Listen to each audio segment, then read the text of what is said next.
నమస్తే అండి. నేను మన నమస్తే కన్వర్జేషన్ అండి. ఏదైతే ఉంటుందో దాన్ని రికార్డ్ చేస్తున్నాను. ఆస్ట్రాలజీ కేస్ స్టడీ కోసం యూట్యూబ్లో అప్లోడ్ చేస్తాను. మీకు ఓకేనా? ఓకే అండి, షూర్.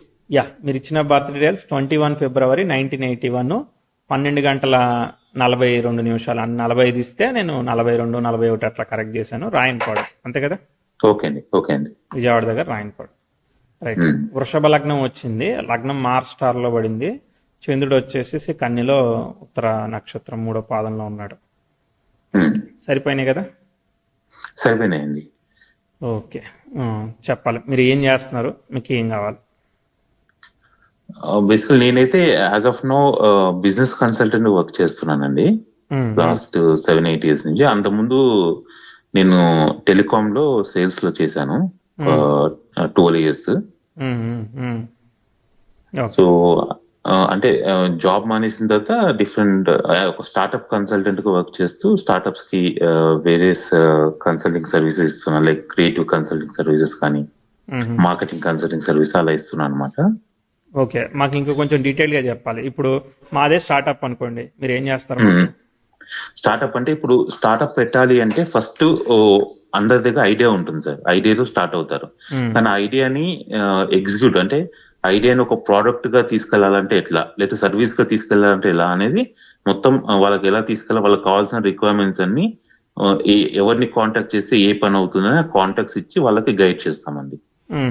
సో ఇది స్టార్ట్ చేయాలంటే మీకు ఇలాంటి అప్రూవల్స్ కావాలి, మీకు మీ సర్వీస్ క్వాలిటీ ఇలా ఉండాలి, లేదంటే కాంపిటీటర్ ఇలా ఉన్నది. సో ఇట్లాంటి కాంపిటీటర్స్ ఎవరు ఉన్నారు, ఎలా ఉంటుంది. దాని తర్వాత మీకు ఇన్వెస్ట్మెంట్ రేజ్ చేయాలంటే బేసిక్ గా పిచ్ డెక్ కావాలి స్టార్ట్అప్స్ కి.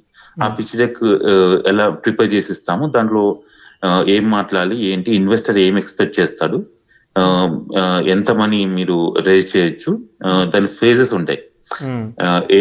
సీడ్ లెవెల్ అని, ప్రీ సీడ్ లెవెల్ అని, విసి లెవెల్ అని, సిరీస్ అని, అట్లా డిఫరెంట్ లెవెల్స్ ఉంటాయి. ఏ లెవెల్లో మీరు ఎంతెంత రైజ్ చేయొచ్చు, ఎవరిని అప్రోచ్ అవ్వాలి అనేది మేము ప్రాపర్ గా గైడ్ చేస్తాం అనమాట స్టార్ట్అప్స్ కి.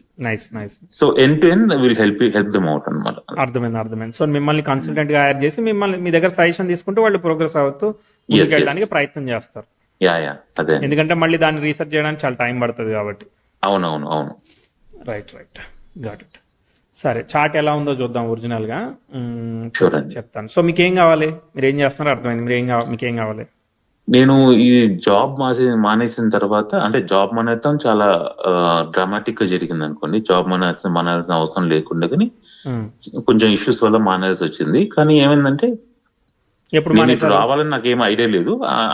అన్ఫార్చునేట్లీ అట్లా రావాల్సి వచ్చింది. It is the force thing అనమాట.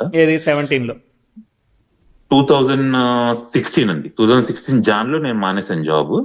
దాని తర్వాత I tried different jobs through interviews, కానీ ఒక 15-16 ఇంటర్వ్యూస్ అటెండ్ అయ్యాను. జాబ్ వచ్చి, ఆఫర్ లెటర్ వచ్చి, అపాయింట్మెంట్ లెటర్ వచ్చి, అక్కడ దాకా వెళ్ళి రిజెక్ట్ అయిపోయినాయి చాలా ఉన్నాయి అనమాట.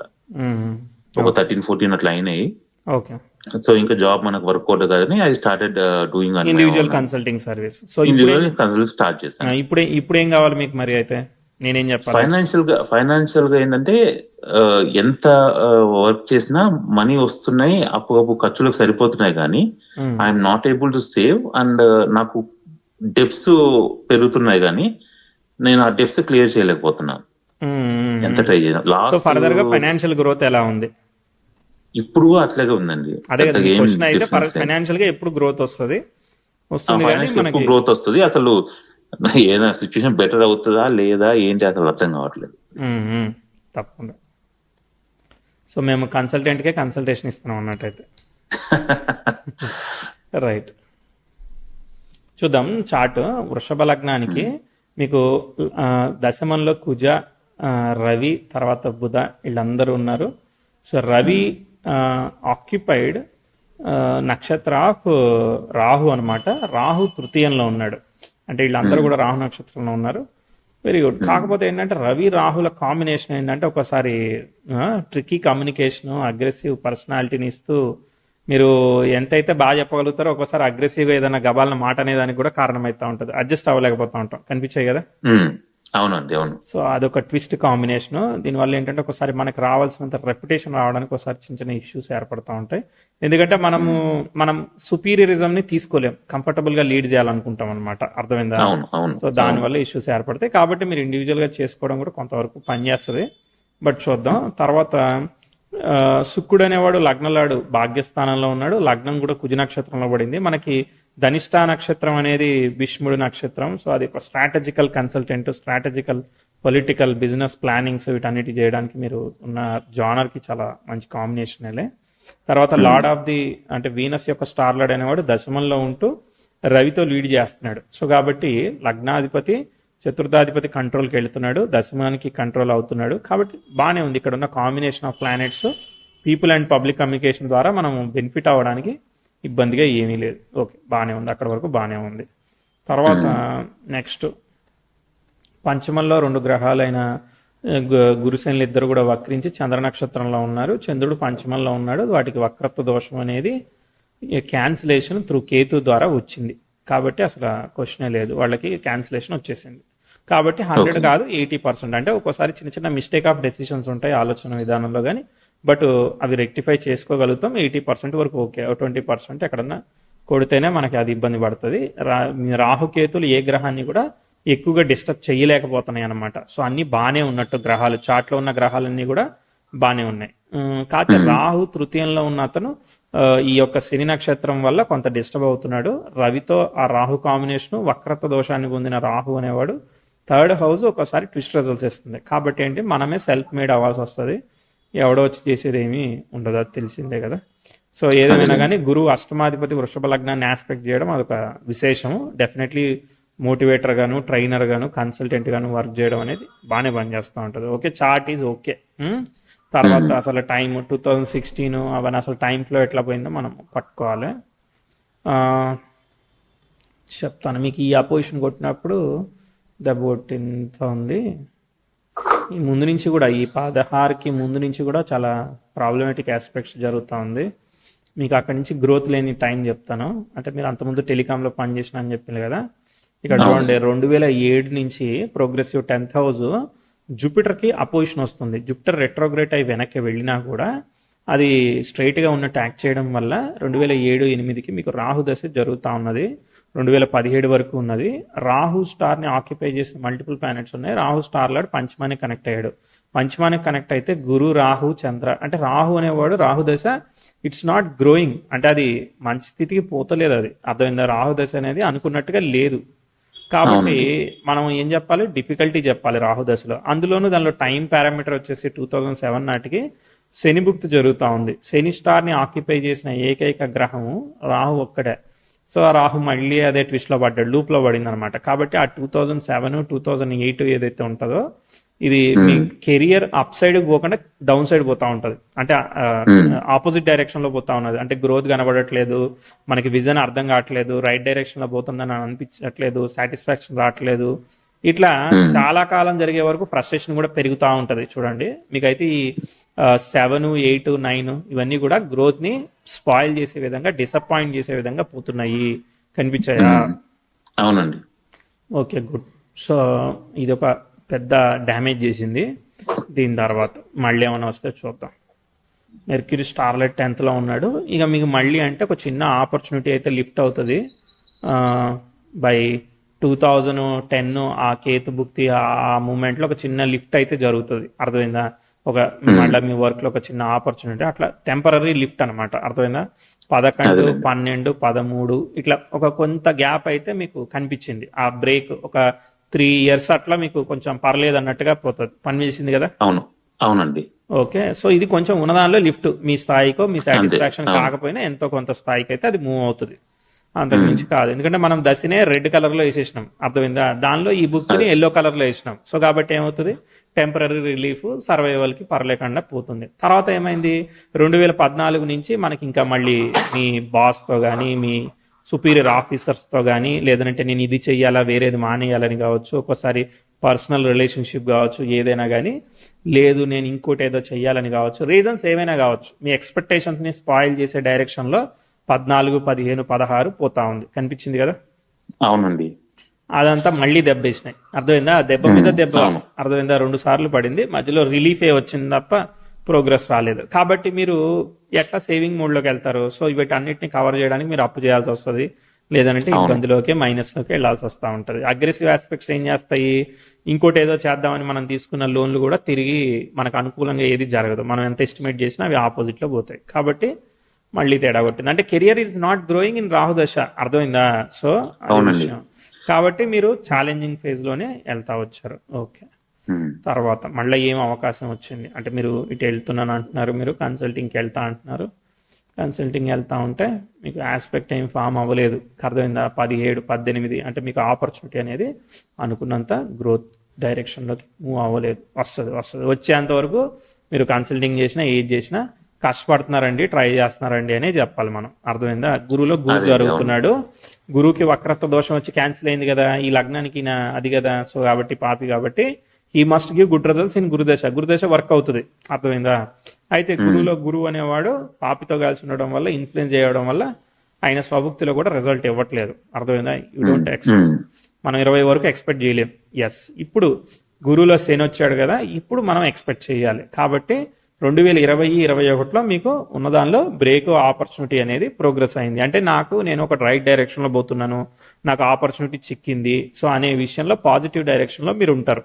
ఆ విధంగా సిచ్యువేషన్ ప్రోగ్రెస్ 2021లో వచ్చిందా, రాలేదనంటే ఇక రాదు. 21 అంటే పాజిటివ్ గా వెళ్తున్నాం అని అనిపించింది, కానీ మళ్ళీ బుధ దశ వచ్చేసరికి మళ్ళీ అది కాదండి, అంటే నాకు 2021లో మీకు గ్రోత్ వచ్చిందా, రాలేదా? 21 వచ్చిందండి.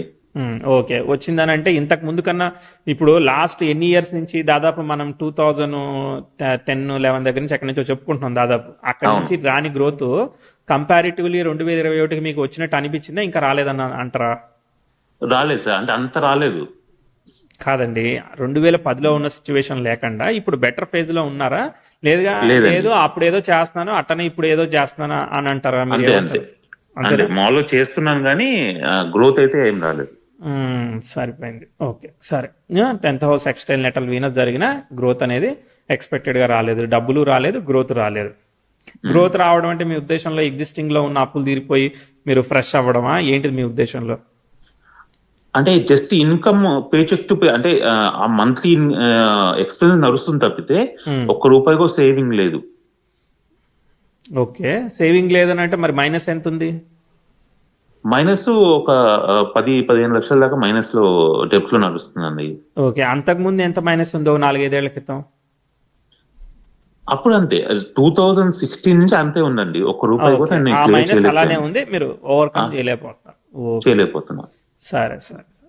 అంటే ఎంత అర్నింగ్ పెరుగుతుంది కానీ అర్నింగ్ తగ్గట్టు ఖర్చుగా ఉండేసరికి అంటే అక్కడ ఎక్కువ stress ఎర్నింగ్ అనేది అవుతుంది. 2021లో పెరిగిందంటారా, పెరగలేదంటారా? పెరిగిందండి. పెరిగింది. ఓకే, సో ఏదైతే గ్రోత్ వచ్చిందో మీకు సఫిషియెంట్ గా సాటిస్ఫాక్టరీగా లేదు కానీ కొంత అయితే వచ్చింది, అంతే కదా? చెప్పుకోదగ్గర రాలేదు కానీ ఎంతో కొంత వచ్చింది. అంతే అంతే. Okay, right. చూద్దాం అయితే ఇంకా ఏమన్నా అవకాశం వస్తుందో చూద్దాం, ఎందుకంటే ఇదే ఒక పెద్ద ఆస్పెక్ట్. సో ఆ డైరెక్షనల్గా అదే పని చేస్తున్నారు మీరు. Okay, right. దాని తర్వాత ఏముంది, ఏమీ లేదు, అదే డైరెక్షన్లో చాటు పోతా ఉన్నది. తర్వాత బుధభుక్తి వచ్చింది, బుధుడు స్టార్లైట్ దశమంలో ఉన్నాడు కాబట్టి మళ్ళీ అదే సెల్ఫ్ ఎఫెక్ట్ తప్ప మనం చెప్పేదానికి ఏమీ ఆస్పెక్ట్ ఫామ్ అవ్వలేదు. కాబట్టి అది అట్లనే పోతా ఉంది, అంతే, అర్థమైందా? తర్వాత 10th హౌస్ ఎక్స్టైల్ నెటల్ మెర్క్యూరీ ఒకటి జరుగుతూ ఉంది. 24-25లో మళ్ళీ ఆపర్చునిటీ డోర్ అనేది కొంత మళ్ళీ ఓపెన్ అవుతా ఉంది. మళ్ళీ ఎంతో కొంత మళ్ళీ ఖర్చులు పెరుగుతున్నా కూడా మరి ఆదాయం కూడా కొంచెం పెరగడానికి 24 ఫిబ్రవరి 25 ఫిబ్రవరిలో మళ్ళీ మీకు కొంచెం ఏమన్నా కొంచెం ఇంప్రూవ్ అయినట్టు అనిపించిందా, లేదా? ఒక 8 months బాగా కొంచెం ఇన్కమ్ వచ్చిందండి. వచ్చింది 8 months మంచిగా ఇన్కమ్ వచ్చింది. ఇంకా కొంచెం సెట్ అవుతాను అన్న హోప్ వచ్చేసరికి మళ్ళీ ఆగస్ట్ నుంచి మళ్ళీ డౌన్ అయిపోయింది. డౌన్ అయిందనంటే ఏమైంది, నాకు అర్థమయ్యేలా చెప్తాను. అంటే ఒక కాంట్రాక్ట్ చేశాను, అది యాక్చువల్ 3 years కాంట్రాక్ట్ సైన్ చేశాను కానీ 8 months కే కాంట్రాక్ట్ క్లోజ్ అయింది. సరే, ఈ డబ్బులతో మరి 10-15 లక్షల అప్పులు తీరాయా ఎంతకన్నా? లేదండి, కొంత తీరింది, ఒక 20% అంత తీరింది అంతే. అంతేనా? ఓకే. అంటే ఎర్న్ చేసిన కొంత తీరింది అంతే, మరి ఎక్కువ ఏం కాదు, ఒక 20% తీరింది అంతే. ఓకే, సరే సరే సరే.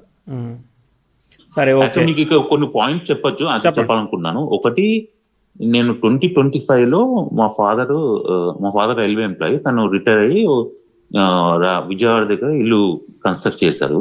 ఉమ్, చేసినప్పుడు నేను అప్పుడు లోన్ యాక్చువల్గా అంతకుముందు చిన్న చిన్న అప్పులున్నా ఈ ఇంటి కోసం అని చెప్పేసి మా ఫాదర్ కి ఇల్లు కడుతుంటే ఉమ్. అమౌంట్ అవసరం అని నేను లోన్ పర్సనల్ లోన్ పెట్టి ఇచ్చాను అమౌంట్ ఎప్పుడు ఇచ్చారు అది? 2025 లో. 2025 మొన్ననే ఇచ్చారు. సారీ 2015 సారీ 2015 లో ఇచ్చారు. ఓకే. 2015 లో ఇచ్చాను. దాని తర్వాత జాబ్ పోయింది. అక్కడ బ్యాడ్ ఆస్పెక్ట్స్ నడిచాయి కదా. సో అట్లా ఆ అమౌంట్ అట్లా అది ఎంత తీరుద్దాం అనుకున్నా గానీ అది ఏమైపోయిందంటే డిఫికల్టీ మా టైం వల్ల దాన్ని మా- తీర్చడానికి అది గోవిందరాజు అప్పు లాగా అదేమైందంటే అయింది. మా ఫాదర్ కూడా బాగా ఇబ్బందులు పడ్డారు. ఉమ్, ఏంటంటే ఆయన అంటే నేను తీరుస్తానే అప్పు చేశాను కదా, అవును. అవి నేను తీర్చలేక వాళ్ళు అక్కడ ఇంటికి వెళ్ళి ఇష్యూస్ ఈ ఈ ట్రామా సిచ్యుయేషన్ బాగా ఇదని మన 2024 ఏప్రిల్లో మా ఫాదర్ ఎక్స్పైర్ అయ్యారు. Okay okay. But he was very unsatisfied with the things ఎలా అయితే జరిగినాయో. ఉమ్. చాలా అన్సాటిస్ఫైడ్ కండిషన్ లో పోయారు. నాకు ఒక గిల్ట్ ఫీలింగ్ ఉందన్నమాట. మీ ఫాదర్ ఎట్లా జరిగిపోయారు? ఆయన మా కిడ్నీ ఇష్యూ ఉంది, అది హార్ట్ ఎప్పుడు? అటాక్ అప్పుడు చనిపోయారు. 15-16 దగ్గర నుంచి స్టార్ట్ అయిందా? లేదు, అది 2022 నుంచి కొంచెం హెల్త్ ప్రాబ్లమ్స్ వచ్చినాయి. ఉహు. అంతకుముందు బాగానే ఉండే కానీ కొంచెం లాస్ట్ 2 years కొంచెం సఫర్ అయ్యి చనిపోయారు, హెల్త్ ఇష్యూస్. ఓకే. అది వాళ్ళ చాట్లో రావాలి, మీ చాట్లో ఏమి ఇప్పుడైతే సిగ్నిఫై చేయలేదు. అంటే అక్కడ అది ఎక్కడోనే అది మనకి అంటే మనకు గిల్ట్ ఉంటుంది కదా సార్. ఇప్పుడు ఎట్లా అవును. ఉంటుంది అంటే మనకి, అరే మనం కొంచెం ప్రాపర్ అంటే ఇప్పుడు నా ఫైనాన్షియల్ కండిషన్ కొంచెం బెటర్ ఉంటే నేను కొంచెం బెటర్ చూసుకునే ఉన్నాము. అవునవును ఆ ఇది ఉంటుంది కదా మనకి, ఎంత కాదన్న. అవునవును కరెక్ట్. కొన్ని మన చేతుల్లో అది ఏమి నేను- ఉండదు, కంట్రోల్ ఉండదు కదా. నైన్త్ లార్డ్కి రెట్రోగ్రేట్ ఎఫెక్ట్ పడింది కదా, అర్థమైందా? అదేలేండి. నైన్త్ లార్డ్కి రెట్రో ఎఫెక్ట్ పడింది, క్యాన్సిలేషన్ లేదు. అయితే ఏంటంటే మీకు 44 ఏజ్ అంటే మీ ఫాదర్కి డెఫినెట్లీ ఇంకో 25 అబోనే ఉంటాయి కదా, అర్థమైందా? So 70 లేండి, 70 ఎక్స్పెక్టెడ్ 70. అదే 45 ప్లస్ 25 చెప్తున్నా అట్లా జస్ట్. ఓకే. సో ఇక్కడ అయితే మనకి మరీ చిన్న ఏజ్ లో ఇక్కడ క్యాన్సిలేషన్ వచ్చింది కాబట్టి ఇంతవరకు లాక్ వచ్చింది, అర్థమైందా? సో అదే నైన్త్ అదే. లార్డ్ కనుక మరి అన్ని రకాలుగా దెబ్బతింటే అది very early ages 5 years 10 years ఉన్నప్పుడు కూడా దెబ్బతీస్తుంది అనమాట. దోషం అనేది క్యాన్సిలేషన్ ఉంది కాబట్టి మనకి ఇంతవరకు ఆయుర్దాయాన్ని లాక్ రావడానికి కారణమైతే. సరే ఓకే. ఇప్పుడు జూపిటర్ దశ జరుగుతూ ఉన్నది. జూపిటర్ స్టార్ని ఆక్యుపై చేసిన ప్లానెట్ లేదు. జూపిటర్ స్టార్ లాడ్ 5లో ఉన్నాడు. 5 అంటే ఏంటిది? పూర్వపుణ్యం అంతే, అర్థమైందా?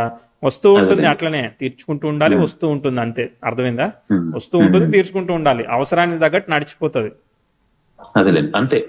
అదే అవసరం నడుస్తుంది తప్పితే. అవసరానికి నడుస్తుంది. సో అది మరి ఆ ఇల్లు ఏం చేశారు? కంటిన్యూ చేస్తున్నారా? అదే ఇప్పుడు సెల్ చేయాలని చూసి, ఎందుకంటే సంవత్సరం అవుతుంది రేపు ఏప్రిల్లో. అదే దాని తర్వాత సెల్ చేసి ఇక్కడ హైదరాబాద్ ఫ్లాట్ తీసుకుందాం అనుకున్నా. అప్పుడు ఏమన్నా నేను క్లియర్ చేయగలుగుతాను. ఫస్ట్ మీరు దాన్ని సేల్ చేసేసేయండి. ఓకే అండి. ఎందుకనంటే మనకి నెగిటివ్ టైంలో దాన్ని పర్చేజ్ చేసినాం, దానికి అప్పులు కడుతూ అది ఇక జీవితాంతం కడుతూనే ఉంటారు. ఇక మీరు దాన్ని తీర్చేది ఉండదు ఇక. ఎందుకంటే అంత మంచి ఆస్పెక్ట్ వచ్చినా కూడా మీకు తీరలేదంటే ఇక తీరే విషయం కాదు. అది జీవితం అట్లా ఒక కార్మికంగా ముడిపడి ఉన్నది దాని చుట్టూతా. దాన్ని ఫస్ట్ క్లోజ్ చేసేసేయండి. నేను మిమ్మల్ని సజెషన్ ఇవ్వట్లేదు, నేను మీ సిచ్యువేషన్ లో ఉంటే నేను ఏం చేయాలో చెప్తున్నాను, నేను ఏం చేస్తా చెప్తాను. దాన్ని చేసేసి ఉన్న అప్పులు తీర్చేస్తా ఫస్ట్, అర్థమైందా? నేను ఫస్ట్ క్లియర్ మైండ్ తో ఉంటా. నాకు 20,000 వచ్చినా 10,000 వచ్చినా ఫస్ట్ పీస్ఫుల్ లైఫ్ ని లీడ్ చేస్తా. ఇప్పుడు 10 సంవత్సరాల నుంచి మీరు హెడేక్ ఫేస్ చేస్తున్నట్టే కదా, అయ్యో దాన్ని తీర్చాలి, దానికి మళ్ళీ వడ్డీ ఎక్స్ట్రా కట్టాలి, ఇదంతా క్యారీ లాగుతా ఉంది కదా. సో అది తీసేసి ఉన్న దానిలో దానికి ఇప్పుడు నాకు 20 లక్షలే మిగిలే అనుకుందాం. ఆ 20 లక్షల్ని ఏదన్నా ప్రాపర్టీ కూడా తీసుకోకుండా నేను ఒక 20,000 వడ్డీకి వేసుకొని ఓ 10,000 రెంట్ కట్టుకొని ప్రశాంతంగా ఉంటాను నేనైతే. కాబట్టి ఎందుకంటే 2 మంచి ఆస్పెక్ట్స్ జరిగినాక కూడా అది అప్లిఫ్ట్ ఇవ్వట్లేదు అని అంటే మనకి పూర్వపుణ్యం అనేది కేవైసీలో ఇరుక్కున్నది. కేవైసీ అప్డేట్ చేయడం అవ్వట్లేదు అనమాట. ఎంత కొంత అవుతుంది కానీ ఫుల్ రిలీజ్ అవ్వట్లేదు. కాబట్టి this is the issue in the chart. Okay, let's go forward. ఇక అంతే, ఎందుకంటే మంచి ఆస్పెక్ట్ జరిగినా కూడా రిజల్ట్ రావట్లేదు అని అంటే అది అట్లా. ఇప్పుడు నాకు ఎలాంటి సిచ్యువేషన్ అంటే సార్, మీకు ఓపెన్ గా చెప్తున్నాను, ఇప్పుడు నేను చేయాలన్నా నేను చేయగలుగుతాను లేదా అని కూడా డౌట్ వస్తుంది. ఇప్పుడు మొన్నదాకా మా ఫాదర్ బాగా ట్రై చేసేది దాన్ని సెల్ చేయడానికి, ఆయన చేయలేకపోయారు. ఇప్పుడు నేను అది సెల్ చేయగలుగుతానా, నేను ఇక కొనగలుగుతానా, అసలు నా లైఫ్ మళ్ళీ నార్మల్కి వస్తుందా అన్న డౌట్ కూడా. అంటే 10 years కదా సార్, 10-15 years నుంచి స్ట్రగుల్ 10 అవుతున్నాం ఇయర్స్ కదా. నుంచి సెల్ చేద్దాం అనుకుంటున్నారా? ఎప్పటి నుంచి సెల్ చేద్దాం అనుకుంటున్నారు మీరు? సెల్ మాత్రం దగ్గర దగ్గర 8 years నుంచి చేద్దాం అనుకున్నాం సార్, అబ్బో, అవ్వలేదు. ఓకే. మీ అంటే మీకు రేట్ ప్రాబ్లమా లేదంటే ఏదైనా స్పెషల్ రెప్యుటేషన్ అదా? ఏదో అంటే అంటే నేను ఐ వాజ్ నాట్ ఇన్వాల్వ్. మా ఫాదర్ ఉన్న రోజు ఆయన ట్రై చేశారు, అవ్వలేదు. ఇప్పుడు మా ఫాదర్ లేక నేను స్టార్ట్ చేయాలి దాన్ని, ఎందుకంటే సంవత్సరం అయ్యాక స్టార్ట్ రెసిడెన్షియల్ చేద్దాం. ప్రాపర్టీయా కమర్షియల్ ప్రాపర్టీయా ఏంటి? రెసిడెన్షియల్ అండి, మనం మంచి మంచి క్యాపిటల్, అమరావతి క్యాపిటల్ ఉంది కదా, క్యాపిటల్ ఏరియాలో మంచి లొకేషన్, ప్రాపర్టీకి ఏం ప్రాబ్లం లేదు. Okay okay, right right. కాకపోతే ఇంత చూసిన తర్వాత, ఇంత స్టెప్ బ్యాక్ చూసిన తర్వాత ఏమైందంటే ఒక కాన్ఫిడెన్స్ అనేది కొంచెం తగ్గిందనమాట. అంటే సెల్ఫ్ ఎఫర్టే కదా, ఏదన్నా మనం కష్టపడి చేయాలి. కానీ మనకి ఎదురు వస్తున్నప్పుడు ఏమనిపిస్తుంది అంటే మనకి ఇప్పుడు ఆ ప్రాపర్టీ వాల్యూ ఎంత? అది ఉంటుంది సార్, ఒక 1 crore, మినిమం 1 crore ఉంటుంది. ఓకే, సరే. సో ట్రై చేయండి, ట్రై చేసే వరకు మీరు తీర్చుకుంటూ ఉండాలి. షూర్ అండి, అంతే కదా. సో ఇది ఫ్లో అయితే మీకు వస్తూ ఉంటుందండి, పూర్వపుణ్యస్థానం ఆపరేట్ అవుతుంది కాబట్టి వస్తూ ఉంటుంది. సో అది తీసిన తర్వాతే నాకు ఎందుకో లైఫ్ స్టార్ట్ అవుతుంది అన్న ఒక ఫీలింగ్ అనమాట, అర్థమైందా? ఎందుకంటే ఫ్యూచర్ అంటే ఇప్పుడు నెక్స్ట్ ఇప్పుడు కేతు నడుస్తుంది, తర్వాత శుక్రుడు వీనస్ వస్తుంది, ఏమైనా బెటర్ అవుతుందా? అవును, అవన్నీ బెటర్ గురుదశ మొత్తం ఇలాగే ఉంటుందా? ఇప్పుడు గురుదశ అట్లా మీరు ఒక భుక్తి కోసమే ఒకసారి ఎస్టిమేట్ చేయకండి. దశలాడిని ఫస్ట్ ఎప్పుడైనా ఎస్టిమేట్ చేయకుండా మీరు భుక్తికి వెళ్ళకూడదు, అర్థమైందా? సో హౌ దశలాడి ఇవ్వడానికి రెడీగా ఉంటేనే కదా భుక్తిలాడి ఇచ్చేది. అదేనండి, ఆయన ఇస్తానంటే ఇప్పుడు మీరు ఫండ్ రిలీజ్ చేస్తానంటేనే నేను ఏదన్నా ఇంట్లో కొనుక్కోవడానికి అవకాశం ఉంటుంది అట్లా. సో మీ మేజర్ దశలాడ్ డిసైడ్ చేయాలన్నమాట. దశలాడ్ డిసైడ్ చేయండి. ఇప్పుడు రాహు గురించి జడ్జ్ చేసామా, ఎదగమని చెప్పేసామా? సో అట్లనే మనం దశలాడిని జడ్జ్ చేయాలి. సో గురువు ఏం చేస్తున్నాడు, 5th house కనెక్ట్ అయ్యాడు కాబట్టి ఏదో రకంగా డబ్బు అయితే ఇస్తాడు నీకు. ఎక్కడ కూడా ఇప్పుడు నాకు ఈ మంత్ నేను లోన్ కట్టలేకపోయాను, ఈ మంత్ ఆగిపోయింది అని కాకుండా ఏదో రకంగా మీకు పైకో కిందికో చేసి అడ్జస్ట్ చేస్తాడు. అది అంతే, అదే అయిపోతుంది, ఎక్కడ కూడా ఇరుక్కోరు. సో అట్లా పోతా ఉంటుంది ఫ్లో. సో అయితే మీ ఫ్లోకి ఏమీ బ్రేక్ పడదు, ఎందుకంటే రేపు పొద్దున ప్రోగ్రెసివ్ 10th house దశమంలో ఉన్న ప్లానెట్స్ అన్నిటికీ సెక్స్టైల్ ఇస్తూ ఉంటుంది కాబట్టి గురుదశ విల్ ఇంక్రీజ్ నాట్ డిక్రీజ్ అనమాట. అదేలేండి. తర్వాత గురువు గనక సన్ స్టార్ లోకి వెళ్ళాడు అని అంటే అప్పుడు కూడా వర్క్ అవుతాడు, కానీ concern about the family health అనమాట. అంటే 2030 తర్వాత ఫ్యామిలీ హెల్త్ కన్సర్న్ చెప్తాను. బ్యాడ్ ఆస్పెక్ట్స్ ఏం లేదు చార్ట్లో. Okay, chart is going good direction అనమాట. అంటే మీరు 2015లో బిఫోర్ ఒక 10 years చెప్పాం, 7 to 16, 17, 20 వరకు చెప్పాం. 7 దగ్గర నుంచి 20 వరకు, ఆల్మోస్ట్ 19-20 వరకు చెప్పాం కదా. అంత డిఫికల్టీ, అంత స్ట్రెస్ఫుల్ జాబ్ అయితే కాదు. ఇప్పుడు రైట్ డైరెక్షన్ లో పోతా ఉంది చార్ట్. సో మీరు డెఫినెట్లీ 5th లార్డ్ 7th లార్డ్తో కలిసి 10th లో ఉన్నాడు కాబట్టి మీరు సజెషన్ సలహా ఇవ్వడానికి బాగానే పనిచేస్తుంది. Okay, yes. ఎట్లా అనాలిసిస్ బాగుంది. నాకు ఒక డౌట్ ఉంది నా చార్ట్ మీద, నేను అది మాత్రం ఫిగర్ అవుట్ చేయలేకపోయాను, అది మిమ్మల్ని అడుగుదామని యాక్చువల్ గా ఆగాను. ఇప్పుడు వృషభ లగ్నానికి శని యోగకారకుడు, ఎందుకంటే 9th and 10th లో కాబట్టి కేంద్ర కోణాధిపతి యోగకారకుడు. ఓకే, యోగకారకుడు, కానీ స్థిర లగ్నం కాబట్టి 9th లార్డ్ బాధకుడు అవుతాడు. సో అంటే శని యోగకారకుడుగా పనిచేస్తాడా, బాధకుడుగా పనిచేస్తాడా? లేదండి, బాధక అనేది హెల్త్ ఇష్యూ వచ్చినప్పుడు తీసుకుంటారు అనమాట. అది కూడా how planets posited in the 9th house నే తీసుకుంటారు. 9th లార్డ్ ఓకే బాధకుడే, కానీ మళ్ళీ 9th లో ప్లానెట్ ఎట్లా ఉంది అవన్నీ తీసుకుంటారు అనమాట. ఓకే, సో అక్కడ బాధకుడు కాబట్టి యోగకారకుడు కాదనేది దానికి సంబంధం లేదు. అది ఎట్లా తీసుకోండి, ఇప్పుడు హెల్త్ ఏదో ప్రాబ్లం వస్తా ఉంది, బాడీని సఫర్ చేస్తా ఉంది, అప్పుడు తీసుకుంటారు అనమాట బాధకుడిగా. బాధకుడిని మారకుడిని అవన్నీ టైం వచ్చినప్పుడు తీసుకుంటారు, అప్పటిదాకా ఏం తీసుకోరు. కానీ జనరల్లీ లార్డ్ ఆఫ్ ది లగ్న ఇన్ ద 9th కదా, సో అన్ని బాగున్నాయి కదా. కాబట్టి ఏంటిది, పూర్వపుణ్య యోగం ఉంది, కాకపోతే లాస్ట్ మినిట్ లో మన దగ్గరికి వచ్చేసరికి ఎక్కడికో ఏదో తిరకాసు పడతా ఉందన్నమాట, అర్థమైందా? సో ఎందుకంటే 9th లార్డ్కి రెట్రో ఎఫెక్ట్, దానికి క్యాన్సిలేషన్ అవన్నీ సరిగా ఉన్నా కూడా అనుకున్నంత స్థాయిలో అది పర్ఫామ్ చేయట్లేదు. అందుకే ప్రొఫెషనల్ గా ఎప్పుడు కూడా మీరు నేను సెటిల్ అయ్యానని మీరు ఏ రోజు ఫీల్ అవ్వరు. అది మాత్రం లేదు, అది అసలు ఉండదు. అది లాస్ట్ బ్రీత్ వరకు అంతే పరిస్థితి, చేస్తూనే ఉంటారు అనమాట. దానివల్ల మీకు డిసాటిస్ఫాక్షన్ వల్ల మీరు ఎదుగడానికి ప్రయత్నం చేస్తూ ఉంటారు, పని చేస్తుంది, ఏమీ కాదు, అక్కడ ఏమీ పెద్ద ఇష్యూ లేదు. పంచమంలోనే ఇవన్నీ ప్లానెట్స్ ఉన్నాయి, కానీ moon star lord sun fourth lord అయ్యాడు. మూనే లీడ్ చేస్తుంది 5th హౌస్ని, అర్థమైందా? 5th లో ఉన్న ప్లానెట్స్ అన్నిటిని కూడా మూన్ బాగానే లీడ్ చేసింది. మూన్ స్టార్ లాడ్ దశమంలో ఉన్నాడు, సన్ డిస్టర్బ్ అయ్యాడు. సన్ స్టార్ లాడ్ అయిన రాహు థర్డ్లో ఉండడం వల్ల సన్ రాహు కాంబినేషన్ యాక్టివేట్ అయ్యి పనిచేసింది. రాహు దశ బాగా డిస్టర్బ్ చేసింది అనమాట. రెట్రోగ్రేషన్ ఎఫెక్ట్ అవన్నీ పనిచేసింది. ఇప్పుడైతే పర్వాలేదండి, అంత సఫరింగ్ అయితే ఏమీ లేదు. Only the thing is backup of family health insurance ఇట్లాంటివి చెప్తాను గురుదశలో. ఓకే అండి. ఓకే, గురువు తర్వాత మళ్ళీ నెక్స్ట్ శని కదా, సో అదేమి ఇష్యూ లేదులే. సో శని స్టార్ని గురువు తర్వాత శని వస్తాడు. ఓకే, శని వచ్చే వరకు 33 కదా. శని నక్షత్రాన్ని ఆక్యుపై చేసిన రాహు స్టార్లాడ్ శని అయ్యాడు. ఓకే, సో గురుదశ పనిచేస్తుంది. శని దశ మళ్ళీ శని దశలో కాన్ఫ్లిక్ట్ లేదు కానీ బట్ శని దశ పర్ఫామ్ చేయడానికి ఇష్యూస్ ఉన్నాయి. శని స్టార్లాడ్ అంటే శని అనేవాడు డైరెక్ట్ అవ్వడు కదా. ఓకే, శని స్టార్ని ఆక్యుపై చేసిన రాహువే డైరెక్ట్ ఫలితాన్ని ఇచ్చేస్తాడు, 3rd హౌస్ ఫలితాన్ని ఇస్తాడు. ఏం కాదులే, అంటే రాహు స్టార్ లాడ్ని అక్కడ తీసుకున్నాం, ఇక్కడ శని స్టార్ని అక్కడ ఆక్యుపై చేసింది తీసుకున్నాం కాబట్టి ఇదేం ప్రాబ్లం కాదులే. శని దశ గురించి వరి అవ్వాల్సిన అవసరం లేదు, బట్ పనిచేస్తుంది అది. ఓకే, యావరేజ్గా అబోవ్ యావరేజ్నే పనిచేస్తుంది. ఇంత రాహు దశ అంత క్రిటికల్ ఇయ్యదు శని దశ, అర్థమైందా? అప్పుడు తృతీయంలో ఉన్న రాహు ప్రాపర్ గా పనిచేస్తాడు అప్పుడు శని దశ వచ్చినప్పుడు, అర్థమైందా? అప్పుడు కమ్యూనికేషన్ కన్సల్టింగ్ మీద బాగా రిజల్ట్స్ ఇస్తూ ఉంటాడు అనమాట. కాబట్టి గురుదశ శని దశ రెండు ఓకే అనమాట. గురువు ఇంక్రీజ్ చేస్తాడు, శని ఇంక్రీజ్ చేస్తాడు. రాహు ఒక్కటే బాగాలేదు, అందుకే మీరు లేట్గా కెరియర్ సెటిల్ అయ్యారు. సో ఉన్న వాటిని క్లియర్ చేసుకోవడానికి మీరు ఎంత కొంత ప్రయత్నం చేయండి, ఏదో ఒకటి చేసి సాల్వ్ చేయడానికి ట్రై చేయండి. ఆల్ ది బెస్ట్ అండి. Thank you. ఎలా అనిపించింది అనాలిసిస్? నచ్చిందా? Very good. Very good.